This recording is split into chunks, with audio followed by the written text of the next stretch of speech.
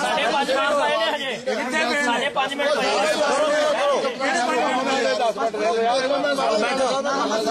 ਦਸਤਾਰ ਸਾਹਿਬ ਚੁੱਪ ਇੱਕ ਮਿੰਟ ਬੋਲੋ